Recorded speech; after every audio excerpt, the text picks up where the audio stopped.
વડોદરા સયાજી હોસ્પિટલમાં ડોક્ટર ઉપર હુમલો થતા તેના વિરોધમાં આજે રેસિડેન્ટ તબીબોએ અચોક્કસ મુદ્દતની હડતાલ પર ઉતર્યા હતા. જો કે મધ્યસ્થી કરવા માટે કલેક્ટર અને જોઈન્ટ સીપી હોસ્પિટલે દોડી આવ્યા હતા અને ત્યારબાદ બેઠકનો દોર પણ શરૂ થયો હતો. શું છે આ સમગ્ર વિવાદ તેની વાત કરીશું આ વિડીયોમાં. વૈષ્ણવજન તો તેને કહીએ જે પીડ પરાઈ જાનાને રે. નમસ્કાર, નવજીવન ન્યૂઝમાં આપનું સ્વાગત છે. હું છું જયંત દાફડા. વડોદરાની સયાજી હોસ્પિટલમાં 29 એપ્રિલે કોલ્ડ સ્ટોરેજમાં રાખવામાં આવેલો એક મહિલાનો મૃતદેહ ડીકમ્પોઝ થઈ જવાની આઘાતજનક ઘટના સામે આવી હતી અને તેને લઈને પરિવારજનો રોષે ભરાયા હતા અને હોબાળો મચાવ્યો હતો. આ મામલે હોસ્પિટલ સ્ટાફની ઘોર બેદરકારી અને ખરાબ વર્તનનો પણ ગંભીર આરોપ થયો હતો અને ત્યારબાદ ત્યાં માથાકૂટ થઈ હતી. આ ઘટનાને લઈને તાત્કાલિક ત્યાં પોલીસ પણ દોડી આવી હતી અને આક્રોશમાં આવેલા પરિવારજનો અને તેમના સાથે રહેલા લોકોએ તબીબોને માર્યા હોવાનો પણ આક્ષેપ થયા છે.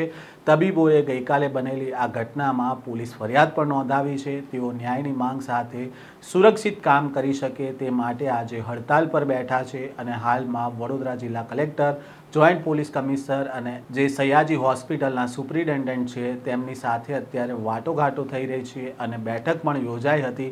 પહેલાં આ સમગ્ર મામલાને લઈને સયાજી હોસ્પિટલના સુપ્રિન્ટેન્ડન્ટ અને કલેક્ટર શું કહી રહ્યા છે તે પણ સાંભળો. મોર્ચરી કેબિનેટ્સ 2 થી 8 ડિગ્રીના વચ્ચેના ટેમ્પરેચરની અંદર be it slows down the process of decomposition. Nothing can halt the process of decomposition. The science says it so. એટલે કેમ 2 દિવસમાં 27 અને 29 દરમિયાન બોડી ડીકમ્પોઝ થઈ ગઈ?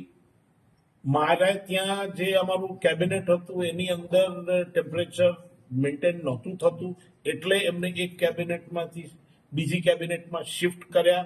એ તો એક સુધારા માટેનું જ પગલું હતું. એટલે આ બધી બાબતો છે.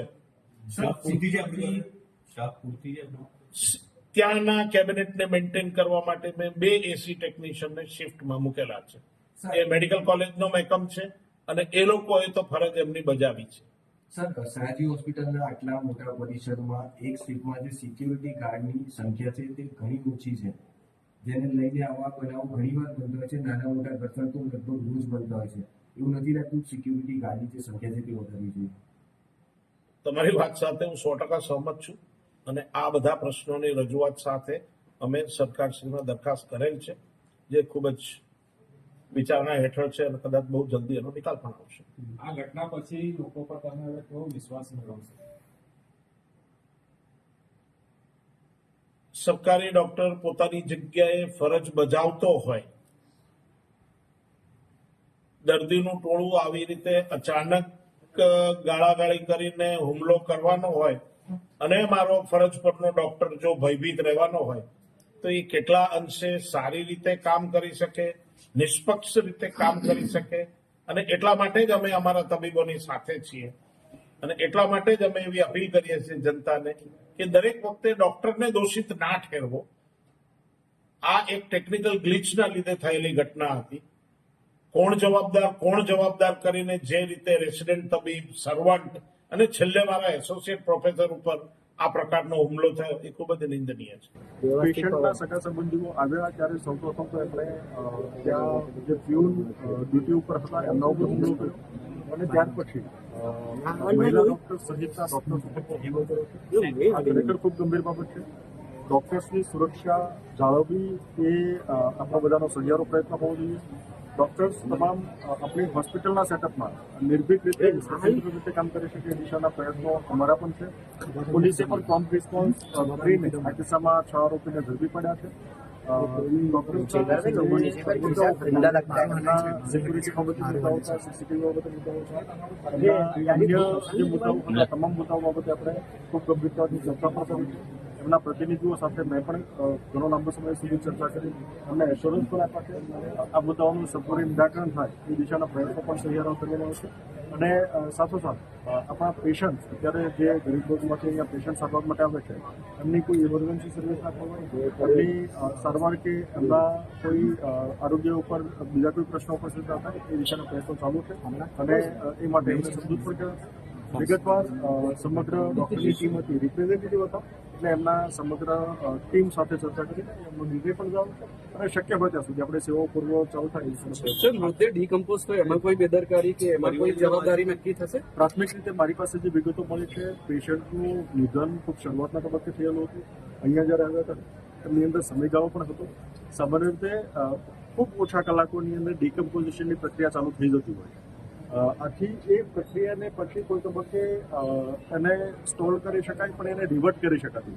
એટલે જે ડિકમ્પોઝિશનની પ્રક્રિયા ઓલરેડી થઈ ગયેલી હોય એમને આપણે ક્યારેય રિવર્ટ કરી શકતા નથી પેશન્ટનું ઓલરેડી નિધન થયેલું હતું એટલે આ બાબતે પણ વિગતવાર આપણા સિનિયર મેડિકલ ઓફિસર્સ તપાસ કરશે પણ અગત્યનો મુદ્દો છે કે આ બાબતે યોગ્ય તબક્કે રિપ્રેઝન્ટેશન કરવું છે એમના માટે કોઈ કાયદો હાથમાં લઈને ડૉક્ટર્સ ઉપર કે ઓન ડ્યુટી સ્ટાફ ઉપર હુમલો કરવો એ બિલકુલ વ્યાજબી નથી ડોક્ટર પોતે સુરક્ષિત માહોલમાં કામ કરી શકે એ આપણી સહી છે ડોક્ટરો રજૂઆત એવી અગાઉ પણ કરી છે કે મહિલા ડોક્ટર સુરક્ષિત નથી એસએસજી તંત્ર ઉપર તેઓ રજૂઆત કરી છે સિક્યુરિટી નથી મળતી લોકોને સરકાર દ્વારા વિશેષ કરીને જ્યારે આ મુદ્દો આપણે અલગ અલગ તબક્કે હાઇલાઇટ થયેલો છે સુરક્ષા એજન્સીઓ બાબતે દિન પણ ચિંતિત છે એમનો અગત્યનો મુદ્દો છે કે એમની જે સિક્યુરિટી પર્સનલ છે એમની સ્ટાફના નંબર્સ પૂરતા નથી આ બાબતે આપણે રાજ્ય સરકારને વાત પણ કરી છે અને આ બાબતે એમનું ત્વરિત નિરાકરણ થાય વધારાનું સિક્યુરિટી ડિપ્લોયમેન્ટ થાય એ દિશાના પ્રયત્નો પણ આપણે છે હડતાળ ક્યારે સંકળાય છે વિશેષ કરીને એમના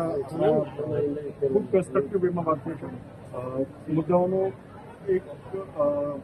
એક સમયે નિરાકરણ નહીં પણ લાંબા ગાળાનું નિરાકરણ થાય એ દિશાના અમારા પ્રયત્નો ચાલે છે સરકારે પણ રિપોર્ટ રાજ્ય સરકારે પણ આ બાબતે ચિંતિત છે અને રાજ્ય સરકારે ગઈકાલે રાત્રે પણ મિટિંગ કરેલી હતી અત્યારે પણ રાજ્ય સરકારની કક્ષાએ મિટિંગ ચાલુ છે આરોગ્ય વિભાગની કક્ષાએ મિટિંગ ચાલુ છે અને આ મુદ્દાઓનું કાયમી નિરાકરણ આવે એ દિશાના પ્રયત્નો સમગ્ર મામલાની તપાસ કરવા કોઈ કમિટી વિશેષ કરીને રાજ્ય સરકાર આ બાબતે નિર્ણય કરશે પણ શક્ય હોય ત્યાં સુધી આપણે સુરક્ષા વ્યવસ્થા માટે આરોગ્ય સ્ટાફ અને આરોગ્ય ટીમ નિર્ભીક રીતે કામ કરી શકે સ્વતંત્ર રીતે કામ કરી શકે એ માટેના સમગ્ર પ્રયત્નો અમારા પાસે સયાજી હોસ્પિટલના સુપ્રિન્ટેન્ડન્ટ ડૉક્ટર રંજન અય્યરે જણાવ્યું કે આ મામલાની સરકારે ગંભીરતાથી નોંધ લીધી છે જિલ્લા કલેક્ટર અને જોઈન્ટ પોલીસ કમિશનરે હોસ્પિટલના અધિકારીઓ તથા રેસિડેન્ટ તબીબો સાથે વિગતવાર બેઠક કરી છે અને બેઠકમાં તબીબોની સમસ્યાઓનો વહેલામાં વહેલી તકે નિકાલ આવે તે પ્રકારની વાત કરી છે જ્યારે કલેક્ટરે તબીબોને સમજાવ્યા છે કે ગરીબ અને જરૂરિયાતમંદ દર્દીઓને કોઈ મુશ્કેલી ન પડે તે માટે તેઓ હડતાલ સમેટી લેવી જોઈએ અને હાલ તબીબોને આ અંગે સમજાવટ કરવામાં આવી રહી છે આ ઘટનામાં તબીબો પર હુમલો કરનાર કેટલાક આરોપીઓની રાવપુરા પોલીસે ધરપકડ કરી લીધી છે જો કે હડતાલ સમેટવા અંગે હજી સુધી કોઈ અંતિમ નિર્ણય નથી લેવાયો અને તેને જ લઈને અત્યારે જે ડૉક્ટરો જે છે હડતાલ પર બેઠા છે તે જલ્દીથી પોતાના ફરજ ઉપર આવી જાય તે પ્રકારની અત્યારે વાતચીતો તે કરવામાં આવી રહી છે આ પ્રકારના સમાચાર અહેવાલ સાથે ફરી મળીશું નવજીવન ન્યૂઝ સાથે જોડાયેલા રહેજો.